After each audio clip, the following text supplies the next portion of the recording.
Hello everyone, good morning. अभी तक हम चर्चा कर रहे थे एडजस्टमेंट से रिलेटेड एंट्रियाँ और एडजस्टमेंट कौन कौन से एडजस्टमेंट हो सकते हैं। ठीक है। अभी नेक्स्ट इसके क्रम में हम देखते हैं कि नेक्स्ट है हमारा अनुपार्जित आय, अनअर्न्ड इनकम, इसको इंग्लिश में इसका नाम दिया गया है। या एक अन एक्यूड इनकम जैसे हुआ तो अनएक्यूड इनकम। ठीक है। तो अनअर्न्ड इनकम यानी कि अनुपार्जित आय। ठीक है। तो अनुपार्जित आय क्या है? अब जैसे उससे रिलेटेड हम देखें, प्रीपेड एक्सपेंसेस। प्रीपेड एक्सपेंसेस यानी वहाँ एक्सपेंसेस था, यहाँ पर इनकम है। वहाँ पर भी एडवांस होता था, यहाँ भी ये एडवांस होगा, यानी ये इनकम के रूप में एडवांस होगा। तो unearned income means advance, advance due हो चुका है, एडवांस पे हो चुका, सॉरी, पे हो चुका है। चालू वर्ष से संबंधित लेखा अवधि में प्राप्त ऐसी आय जो आगामी वर्ष से संबंधित होता है, जो आगामी वर्ष से संबंधित होता है, अनुपार्जित आय कहलाती है। इसका लेखा अनअर्न्ड इनकम डेबिट करेंगे और अनअर्न्ड जो जिससे रिलेटेड है उसको क्रेडिट कर देंगे। यानी कि जैसे अनुपार्जित आय है तो आय देखेंगे, आय किससे, आय कौन सा, जैसे कमीशन रिसीव्ड, इंटरेस्ट रिसीव्ड। ठीक है। तो उसका नाम डेबिट कर देंगे, टू टू करके हम अनअर्न्ड इनकम लिख देंगे उसका नाम। ठीक है।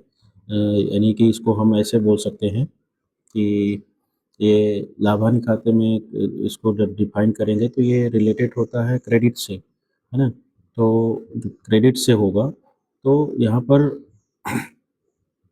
उसको माइनस करके लिखा जाएगा। अनुपार्जित आय आय जीएसटी की राशि सम्मिलित होती है और उक्त प्रविष्टि के पृथक से वस्तु सेवा कर जीएसटी की गणना नहीं की जाएगी।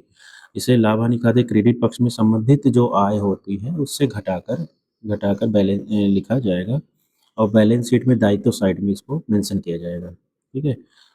आय में से घटाकर चिट्ठे के संपत्ति पक्ष में इसको दायित्व यानी कि सॉरी संपत्ति बोलो, दायित्व साइड में इसको मेंशन करेंगे और लाभ हानि खाते में संबंधित जो जिससे संबंधित है उसको हम क्रेडिट साइड में लिखेंगे।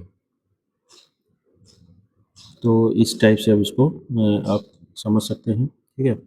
और एक और एडजस्टमेंट है जिसका नाम है डेप्रिसिएशन। ठीक है। समायोजन में नेक्स्ट एडजस्टमेंट है समय डेप्रिसिएशन। तो हैरास क्या होता है ना।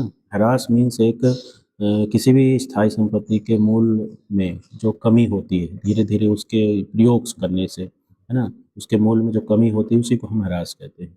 और ये हमेशा स्थायी संपत्ति पर ही लगता है और स्थायी संपत्ति के मूल्य में ही कमी होती है। ठीक है। तो स्थायी संपत्ति जैसे भवन है, बिल्डिंग है, व्यापार में बहुत सारे ऐसे स्थायी संपत्ति लिया जाता है, फर्नीचर है आदि, मूल्य में होने वाली कमी को ही ह्रास कहते हैं। ठीक है। और कमी क्यों होती है? क्योंकि उसका प्रयोग होता है। ठीक है। स्थायी संपत्ति के मूल्य में धीरे धीरे संपत्ति का जब प्रयोग होगा तो उसके मूल्य में कमी आते ही रहेगी, आएगी ही, तो उसको हम ह्रास बोलते हैं। अब डेप्रिसिएशन क्या है? डेप्रिसिएशन आपको कैसे इसको ट्रीट करना है? तो इसका एंट्री होती है depreciation account debit to assets. Assets मतलब जो संपत्ति है उसका नाम करके क्रेडिट कर दोगे और उसको बैलेंस शीट में या लाभानी खाते में कैसे लिखेंगे?